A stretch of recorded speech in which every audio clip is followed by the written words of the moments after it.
Hi. Can I get some, sorry to be traditional about things, but some injury latest?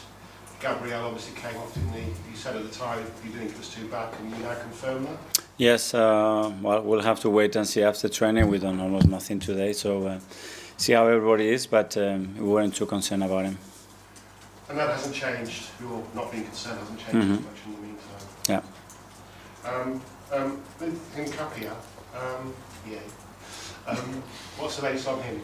He will be available after international break, so we've been trying to everything as fast as possible, but this came too fast, and now we have the break, international break, and hopefully after that he will have a couple of sessions with the team and ready to go. And with Kai, Nani, and Gabi the same? They're still out there. Can I just talk to you a little bit about the announcement of the England squad?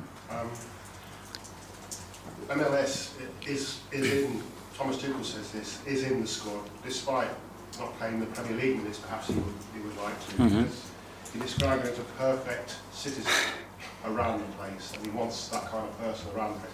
Won't always be enough, but this time it's enough. And he almost feels the same way about Akaya as well, because he's back in the squad, despite being back from injury, not having a full 90 minutes. But many others in a similar situation haven't been called back into the squad. Does that make you proud that you've got these kind of characters that international managers want to have them as part of their squad?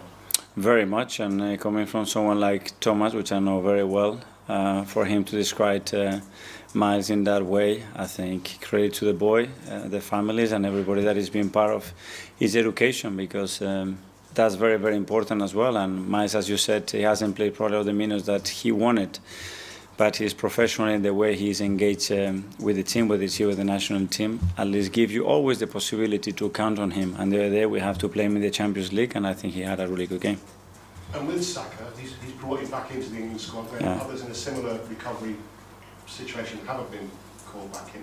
Have you had a conversation with the England camp about managing his minutes? Not yet, but we always talk, and Thomas and I, we had always very fluent communication, both ways. First of all, from my side, to give him feedback on where each of the players are, and after, when they've been in camp as well, to reflect and learn how everything is gone. So I'm sure we will do that, and so far it's been very fluent and very positive communication. So a great fight back late on at Newcastle, a brilliant performance and result all over the pitch and from the bench on Wednesday. The handbrake's off. Can you carry on like that against? That's what we want, to continue to play and flow and dominate games in the manner that we are doing, and this is going to be a key fixture. Obviously, we learned in the last 2 seasons as well, because we had 2 defeats against them here, and it's someone that we need to put right, and tomorrow is another opportunity to do that. I think with those 2 home defeats, obviously different story away from home, one by hatfuls away from home, but at home those 2 defeats back to back. I think you've only lost 4 of your last 42 home Premier League games, and half of them have been against West Ham, and they've become a bogey team. Well, and that's actually the difficulty of that, and the game that we're going to have to play tomorrow as well, and with a new manager, and we know Nuno really well and the way he sets his team, so we expect a really tough match that's going to demand again 3 days later to come back and have the same performance to win the game.